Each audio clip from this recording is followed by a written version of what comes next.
What's up, fuckers? It's LGBT time. Well, the Only God Can Judge Me crowd just held their 2021 CPAC convention. I know Rush Limbaugh was looking up and watching with a smile. Meanwhile, Jesus was looking down, making a list and checking it twice, gonna find out who's been Nazi or nice, and see who was worshiping that golden Trump statue. It makes sense the GQP would only bend a knee if it was to break a commandment or the airflow to an African American's brain, just like Donald Trump would only take up feminism to discriminate another group of people. We've come full circle. One of the first things Trump did in office was ban transgender Americans from the military.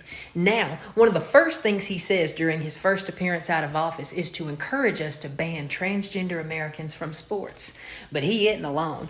The last living Neanderthal has joined the cause too. Marjorie Taylor Greene.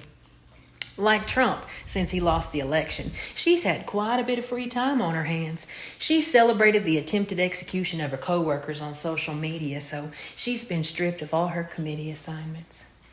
Although, it seems she had quite a bit of free time before January 6th as well. She had time to cheat on her husband with a tantric sex guru and a gym manager. She's gone down the QAnon rabbit hole and supported a violent terrorist attack on the nation's capital. Hey, girl. She's been a very busy bee. ITCH. So naturally, the next thing to occupy all that free time is arts and crafts. Marjorie Neanderthal Greene made a sign that said there are two genders, male and female. Trust the science. I'm assuming she went down to the local Hobby Lobby for supplies since they hate the gays too. She hung it outside Marie Newman's office. Marie is currently serving as Illinois' 3rd Congressional District Representative. Anti-masker Marjorie hasn't believed in science since COVID-19 started its world takeover. So why now?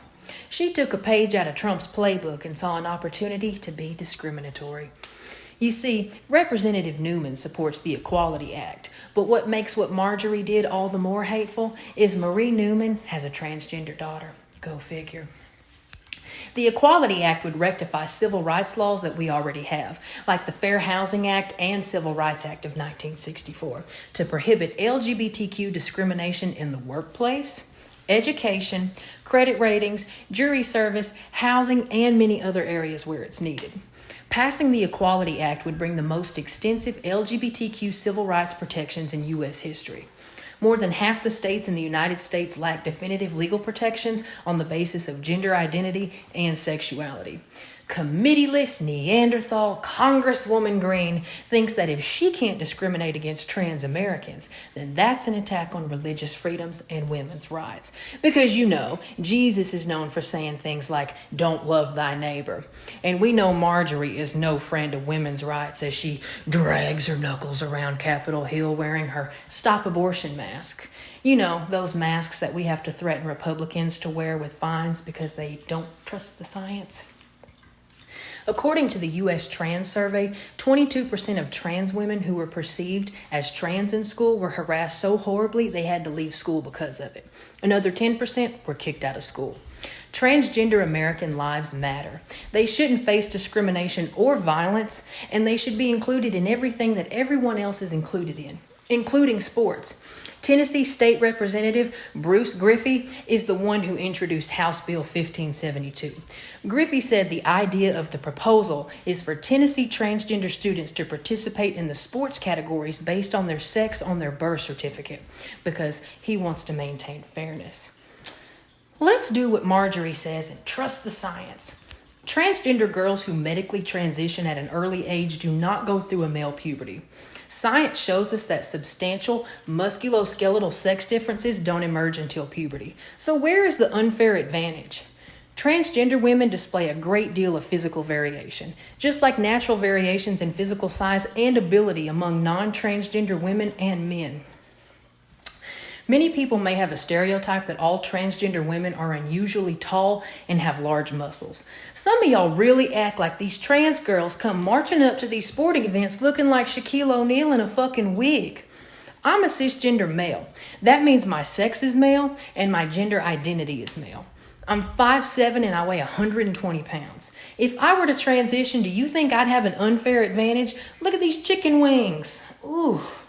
But let's talk about me and Shaquille O'Neal. We are both cisgender males, and let's say we're in the same high school on the same basketball team.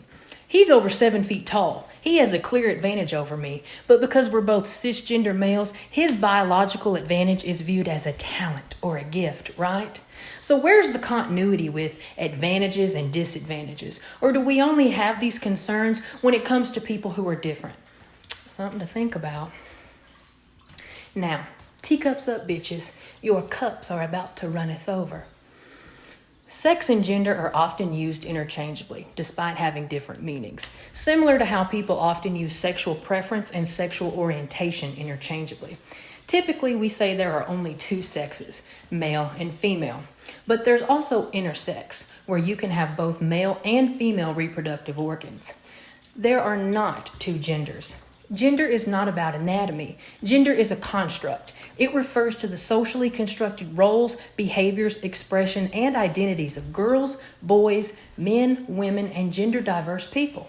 It influences how people perceive themselves and each other, or how they act and interact, and the distribution of power and resources in society. Like men are doctors, but women can only be nurses. Or, for example, if a man chooses to be a nurse, he's somehow less than. Boys can only like the color blue, and girls can only like pink. Gender constructs are the reason masculinity is so fragile. You see, society's rules about how men should look and act make men insecure, so they think they have to act hateful and tough. Again, I'm a cisgender man, but I'm not really what you would think of when you think of a man. I'm short, skinny, and scrawny. My balls dropped when I was 13, but my vocal cords didn't get the memo. So, I sound like I give helium tanks blowjobs for a living, but it is what it is. I get called sissy boy, girly boy, soy boy, and a plethora of other boring and uncreative insults because my gender identity doesn't line up with what society says I should look like or sound like. So people make fun of me. But if I were to identify as non-binary, I would be called a freak and people would insist on calling me a man, even though they wanted to call me a girl beforehand. It's just hate, plain and simple. We live in a society where we want to put everyone in a box. My dick and balls should never determine how I have to wear my hair, what colors I like, what career I choose, or anything of the sort. We live in a society where colors, careers, and cars have gender identities and roles. People just want to be themselves, and they don't want to be told who they have to be by what's between their legs. So don't be like Marjorie Taylor Greene and discriminate people who are living how they want to. If you do, you can kiss my ass till Tuesday. Marjorie, I'll see you next Tuesday. Pucker up. I want everybody to have a great fucking day unless you don't know the difference between sex and gender.